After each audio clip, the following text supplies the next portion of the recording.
নমস্কার, দ্য ওয়ালে আপনাদের স্বাগত। আজকের বিষয় শেখ হাসিনা মাইনাস আওয়ামী লীগ, রিফাইন্ড আওয়ামী লীগ। এই মামাবাড়ির আবদার কাদের এবং কেন? আপনারা ইতিমধ্যে শুনেছেন, বাংলাদেশের পত্রপত্রিকায় খুব লেখালেখি হচ্ছে এবং যদিও বিষয়টি নতুন নয়, আবার নতুন করে আলোচনাটিকে ফেরানো হয়েছে। সেটি হচ্ছে রিফাইন্ড আওয়ামী লীগ, এবং এখন বলা হচ্ছে যে রিফাইন্ড আওয়ামী লীগে সায় নেই শেখ হাসিনার। রিফাইন্ড আওয়ামী লীগ বিষয়টি কি? বিষয়টি হচ্ছে যে মাইনাস শেখ হাসিনা এবং তার ঘনিষ্ঠ বৃত্তের মানুষ, যাদের বিরুদ্ধে অনেক গুরুতর অভিযোগ আছে, এইরকম যাদের সম্পর্কে বলা হচ্ছে, এমন ব্যক্তিদের বাদ দিয়ে তুলনামূলকভাবে কম অপরাধ আছে বা ভাবমূর্তি তুলনামূলকভাবে স্বচ্ছ এমন কিছু ব্যক্তিকে দিয়ে একটা আওয়ামী লীগ তৈরি করা, এবং সেই আওয়ামী লীগকে বাংলাদেশে রাজনীতি করতে দেওয়া হবে এবং তারা নির্বাচনেও অংশ নিতে পারবে। এই আলোচনাটি বাংলাদেশের নির্বাচনের আগে, অর্থাৎ ত্রয়োদশ জাতীয় সংসদ নির্বাচনের আগেও এসেছিল। আপনাদের মনে থাকবে যে এই আলোচনাটির সূত্রপাত করেছিলেন হাসনাত আবদুল্লাহ, যিনি এখন বাংলাদেশ সংসদের সদস্য এবং যিনি জাতীয় নাগরিক পার্টির দক্ষিণাঞ্চলের মুখ্য সংগঠক। এই তরুণ রাজনীতিবিদ তিনি প্রকাশ্যেই বলেছিলেন যে সেনা প্রধান ওয়াকারুজ্জামান তাকে এবং সার্জিস আলম, যিনি এনসিপির উত্তরাঞ্চলের মুখ্য সংগঠক, তাদেরকে ডেকেছিলেন সেনা ভবনে। যদিও সেনাবাহিনীর তরফে বলা হয়েছিল যে এই দুই তরুণ রাজনীতিবিদ সেনা প্রধানের সঙ্গে দেখা করতে চেয়েছিলেন। যাই হোক, তাদের একটা বৈঠক হয়েছিল ক্যান্টনমেন্টে, এবং সেখানে সেনা প্রধান নাকি, আমি নাকি শব্দটি এই জন্য ব্যবহার করছি যে এটি হাসনাত আবদুল্লাহর দাবি, যে সেনা প্রধান তাদের বলেন যে আওয়ামী লীগকে যদি নির্বাচনে অংশ নেওয়ার একটা সুযোগ করে দেওয়া যায় এইভাবে যে রিফাইন্ড আওয়ামী লীগ, অর্থাৎ যাদের ভাবমূর্তি তুলনামূলকভাবে ভালো এমন লোকেদের নেতৃত্বে বসিয়ে আওয়ামী লীগকে আবার ফেরানো। তার কারণ আওয়ামী লীগকে আপনারা তো সকলেই জানেন যে গত বছর 12ই মে থেকে আওয়ামী লীগের কার্যক্রমের ওপর নিষেধাজ্ঞা আছে, এবং তাদের মানে নির্বাচন কমিশনের রেজিস্ট্রেশনও বাতিল হয়েছে। এই যে সেনাপ্রধানের প্রস্তাবটি ফাঁস হয়ে যায়, তখন থেকে এই আলোচনাটি চলছে যে রিফাইন্ড আওয়ামী লীগ, এবং রিফাইন্ড আওয়ামী লীগ মানে হচ্ছে মাইনাস শেখ হাসিনা। এখন নতুন করে যে আলোচনাটি এসেছে, সেটি এসেছে যখন শেখ হাসিনা বলেছেন যে তিনি দেশে ফিরে যাওয়ার জন্য প্রস্তুত হয়েছেন, এবং তিনি তারেক রহমানের সরকারের উদ্দেশ্যে বলেছেন যে আমাকে আমার পাসপোর্ট ফিরিয়ে দিন, আমি দেশে ফিরব। এবং তিনি বলেছেন যে আমার মৃত্যুদণ্ডের সাজা আছে, ঠিক আছে আপনারা ফাঁসির মঞ্চ তৈরি করুন। এবং বলেছেন যে আমি দেশে পৌঁছলে আমাকে তো নিশ্চয়ই কোনো কারাগারে রাখবেন, আপনারা কারাগার প্রস্তুত করুন, আমি দেশে যাওয়ার জন্য প্রস্তুত। অর্থাৎ শেখ হাসিনা খোলাখুলি বলেছেন যে তিনি ফিরবেন। অর্থাৎ এখানে আর ওই প্রত্যর্পণের বিষয়টি নেই, অর্থাৎ বাংলাদেশ চাইবে সরকারিভাবে এবং ভারত সরকার বিবেচনা করবে, তারপর ভারত সরকার বাংলাদেশকে বলবে যে অমুক দিন অমুক জায়গা দিয়ে শেখ হাসিনা বাংলাদেশে প্রবেশ করবেন। এইরকম কোনো জটিল জায়গায় শেখ হাসিনা যাচ্ছেন না। তিনি বলছেন আমি মামলা ফেস করব, অর্থাৎ আইনি লড়াই আমি লড়তে চাই, এবং স্বাভাবিক যে আইনি লড়াইয়ের সূত্র ধরে রাজনীতিতে প্রাসঙ্গিক হওয়া এবং রাজনৈতিক লড়াইকে তীব্রতর করাটাই হচ্ছে তার উদ্দেশ্য। এই প্রসঙ্গ, এই শেখ হাসিনার এই বক্তব্য যখন ভাইরাল, একেবারেই ভাইরাল, মানে সাম্প্রতিককালে আর কোনো নেতা কর্মী রাজনীতিবিদ কারো কথাই কিন্তু এতটা ভাইরাল হয়নি যতটা ভাইরাল হয়েছে শেখ হাসিনার এই ঘোষণা। সেটি হচ্ছে যে 17ই মে তিনি বাংলাদেশ আওয়ামী লীগের ফেসবুক পেজের ভার্চুয়াল মাধ্যমে যে ভাষণটি দেন, সেখানে তিনি স্পষ্ট করে এই কথাটি বলেছিলেন। এরপর দেখা যাচ্ছে যে বাংলাদেশের এমন কোনো মিডিয়া নেই যারা তার এই বক্তব্যটি কিনে কাটাছেড়া করছে, এমন কোনো রাজনৈতিক দল নেই যারা এটা নিয়ে প্রতিক্রিয়া দিচ্ছে না। সকলেই তাদের মতো করে প্রতিক্রিয়া দিচ্ছে, এবং বলাই বাহুল্য যে অধিকাংশ দল, বিশেষ করে যারা এখন সরকারে আছে এবং সরকারের বিরোধী হলেও যাদের সঙ্গে একটা মৈত্রীর সম্পর্ক আছে, অর্থাৎ অ্যান্টি আওয়ামী লীগ সব রাজনৈতিক দল প্রতিক্রিয়া দিয়েছে এবং তারা এটাকে নিয়ে নানানভাবে ব্যাখ্যা করার চেষ্টা করছে। তো এই রকম পরিস্থিতিতে আবার আলোচনা ফিরেছে যে শেখ হাসিনা রিফাইন্ড আওয়ামী লীগের প্রস্তাবে সায় দেননি। তিনি বড়জোর কয়েকজনকে মুখপাত্র হিসেবে মানে নির্বাচিত করতে পারেন যারা নিয়মিত দলের কথা বলবেন, কিন্তু তিনি এমন মানে সভাপতির পদ তিনি ছাড়বেন না, সভাপতি হিসেবেই তিনি বাংলাদেশে ফিরে যাবেন এবং সেখানে রাজনীতি করবেন। এখন প্রশ্ন হচ্ছে যে এই যে মাইনাস শেখ হাসিনা আওয়ামী লীগ, এই বিষয়টি কাদের প্রস্তাব, কোত্থেকে এলো? আপনাদের মনে থাকবে যে সেনাপ্রধান এই যে বৈঠকটি করেছিলেন হাসনাত আবদুল্লাহ এবং সার্জিস আলমের সঙ্গে, তার আগে তিনি মার্কিন যুক্তরাষ্ট্র সফরে গিয়েছিলেন। আমার কাছে যা খবর, যেটা আমি বিভিন্ন সূত্র থেকে যা জানতে পেরেছি, যে এই মানে ফর্মুলাটি আসলে মার্কিন ফর্মুলা এবং এটার সঙ্গে ইউরোপ এর বিভিন্ন দেশ তাদেরও সায় আছে, যে আওয়ামী লীগের শুদ্ধিকরণ, অর্থাৎ আওয়ামী লীগটাকে দূষিত করে দিয়েছেন শেখ হাসিনা, কিন্তু আওয়ামী লীগে অনেক ভালো মানুষ আছে, ফলে তাদেরকে রাজনীতি করার সুযোগ দেওয়া হোক। প্রশ্ন হচ্ছে যে শেখ হাসিনা যে অপরাধ করেছেন বলে যে অভিযোগগুলি তোলা হচ্ছে, তার জন্য তো আইনের পথ আছে, তার তো বিচার হয়েছে এবং একটি মামলাতে তো তার মৃত্যুদণ্ডের মতো চরম সাজাও হয়ে গিয়েছে। তাহলে এই প্রস্তাবটি কেন যে তাকে আওয়ামী লীগের সভাপতির পদ থেকে ছেড়ে দিতে মানে সরে দাঁড়াতে হবে? এইটা কিন্তু আমি বলবো যে এটি একটি ভয়ানক প্রস্তাব। অর্থাৎ আমরা যে বিদেশি শক্তির কথা বলি এবং যে ডিপ স্টেটের কথা বলি, তারা এখন দলের প্রধান কে থাকবেন আর কে থাকবেন না এই সিদ্ধান্তও তারা নিতে শুরু করেছে। এটাকে নিয়ে যদি মানে বিএনপি বা জামায়াতে ইসলামী কি অন্য কোনো দল তারা যদি খুব উল্লসিত হয়, তাহলে বলতে হয় যে তারা মূর্খের সঙ্গে বা স্বর্গে বাস করছেন। তার কারণ আজকে যেটা আওয়ামী লীগের উপরে হতে পারে, বা সেটা কিন্তু আগামী দিনে বিএনপির ক্ষেত্রেও হতে পারে। অর্থাৎ কে বিএনপির মাথায় থাকবেন, তারেক রহমান থাকবেন কি থাকবেন না, কটা টার্ম তাকে দেওয়া হবে, সবই আমেরিকা এবং ইউরোপ ঠিক করবে। এই যে পরিস্থিতি, এই পরিস্থিতি রাজনীতির জন্য ভয়ঙ্কর। একটা দেশের, আমি বলবো যে একটা দেশের সার্বভৌমত্ব, এখানেও এটা সার্বভৌমত্বের প্রশ্ন। তার কারণ একটি দেশের রাজনৈতিক দল কিভাবে চালিত হবে, তার গঠনতন্ত্র কি হবে, তার নেতৃত্বে কে থাকবেন, এটা সেই দলের নেতা কর্মী সমর্থকেরা ঠিক করবেন। মার্কিন যুক্তরাষ্ট্রকে তারা এটা ঠিক করে দেওয়ার যে আওয়ামী লীগের সভানেত্রী কে থাকবেন কে থাকবেন না, এটা কিন্তু একটি মৌলিক প্রশ্ন। পৃথিবীতে অনেক নেতা কর্মী বা তাদের বিরুদ্ধে অনেক মানে কি বলা যায়, জাতীয় স্তরের নেতার বিরুদ্ধে অনেক ধরনের গুরুতর অভিযোগ উঠেছে, যে অভিযোগগুলি শেখ হাসিনার বিরুদ্ধেও আছে।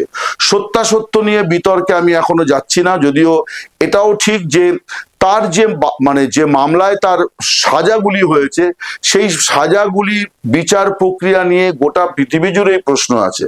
বাংলাদেশের অভ্যন্তরে তো আছেই, গোটা পৃথিবী জুড়েই অভিযোগ আছে। এমনকি মার্কিন মুলুক থেকেও প্রশ্ন তোলা হয়েছে, ইউরোপ থেকেও প্রশ্ন তোলা হয়েছে যে এগুলি আদৌ বিচার নয়, এগুলি অদ্ভুত সাজানো বিচার। কিন্তু আমি বলছি যে এই ধরনের পরিস্থিতি পৃথিবীতে বহু নেতার ক্ষেত্রেই হয়েছে। আমি গুচ্ছ না বলে বরং সহজ করে বোঝার জন্য ভারতের ইন্দিরা গান্ধীর কথা বলি। 1975-এ ইন্দিরা গান্ধী যখন তার বিরোধীদের দ্বারা নানানভাবে সমস্যার মুখে পড়েছিলেন, তৎকালীন প্রধানমন্ত্রী ইন্দিরা, তখন তিনি ভারতে অভ্যন্তরীণ জরুরি অবস্থা জারি করেছিলেন। সেই জরুরি অবস্থার যে বাস্তব রূপ, যেটা ইন্দিরা গান্ধী চাননি, কিন্তু বাস্তবে তার হয়ে আমলা বাহিনী এবং দলের একাংশ সেটাকে একটা নিপীড়ন, নির্যাতন, শোষণ, বঞ্চনার হাতিয়ার হিসেবে ব্যবহার করেছিল। তার ফলে গোটা ভারত জুড়ে এক ইন্দিরা গান্ধীর বিরুদ্ধে একটা বড় মানে বলা যায় যে বড় ধরনের জনমত তৈরি হয়। তার ফলে 1977 সালের নির্বাচনে তিনি পরাজিত হন। কিন্তু সেই ইন্দিরা গান্ধী 3 বছরের মাথায় 1980 সালে আবার ফেরত আসেন এবং তিনি আবার ভারতের প্রধানমন্ত্রী হন। এবং এই পর্বে তিনি কিন্তু কংগ্রেসের, অর্থাৎ জাতীয় কংগ্রেসের সভাপতির পদে তিনি বহাল ছিলেন।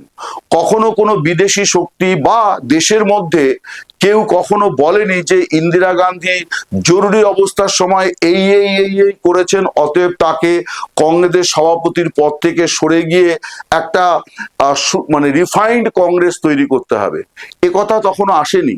এবং ইন্দিরা গান্ধী তিনি আইনি লড়াই করেছেন, যেটা শেখ হাসিনা যে আইনি লড়াইকে স্বাগত জানিয়েছেন।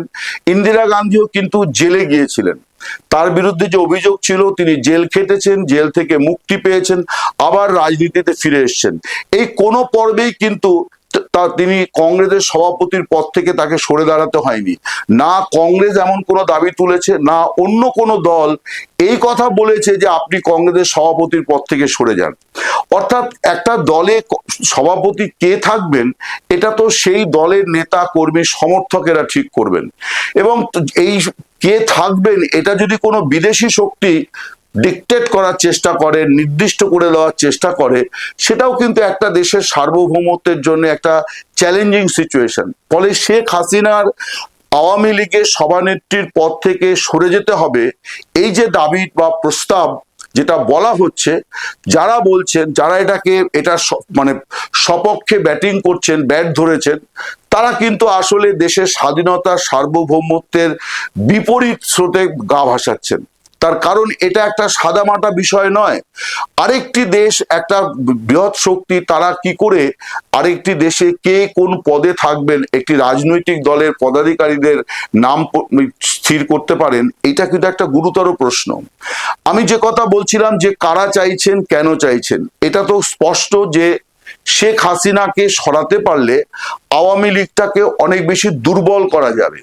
ফলে এটা বিএনপিও চায়, এটা জামায়াত ইসলামীও চায়, আরো অন্য দলগুলিও চায় যে একটি বড় দল যদি দুর্বল হয় তাহলে তাদের পক্ষে অনেক দিন সরকারে টিকে থাকা সম্ভব, রাজনীতিতে প্রাসঙ্গিক থাকা সম্ভব। এবং আওয়ামী লীগ তার যে ইতিহাস, অর্থাৎ মুক্তিযুদ্ধের প্রধান সংগঠক দল হিসেবে তার যে ইতিহাস এবং অবদান, এই রকম একটি দলের যদি সর্বময় নেত্রীকে চাপের মুখে সরিয়ে দেওয়া সম্ভব হয়, সেটা আসলে শুধুমাত্র যে আওয়ামী লীগের ক্ষতি করবে তাই শুধু নয়, সেটা একটা দেশের জন্য কিন্তু অদূর ভবিষ্যতে বড় ধরনের বিপদের কারণ হবে।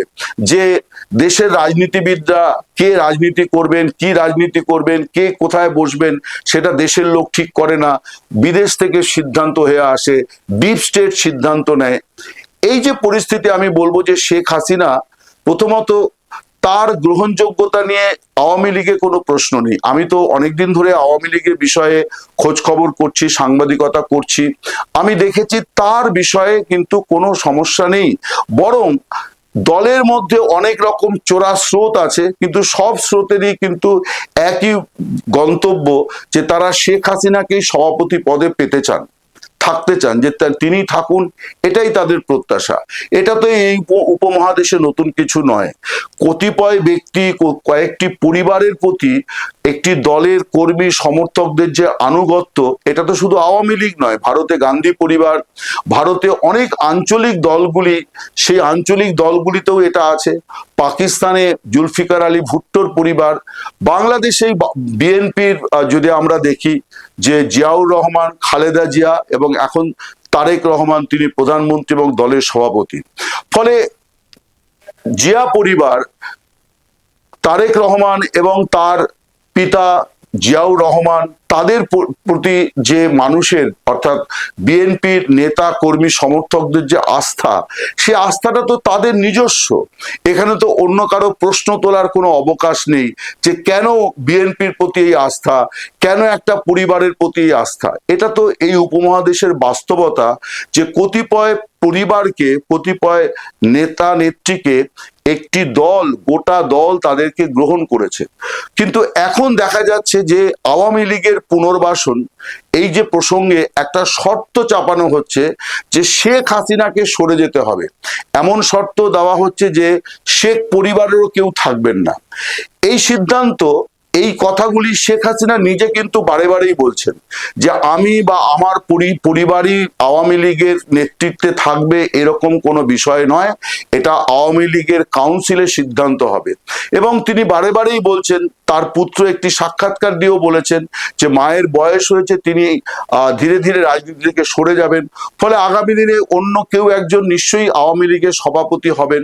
কিন্তু সেটা মার্কিন যুক্তরাষ্ট্র ঠিক করে দেবে, সেটা ইউরোপের কতিপয় দেশ মিলে ঠিক করবে, সেটা ডিপ স্টেট ঠিক করে দেবে, এটা ভয়ঙ্কর প্রবণতা।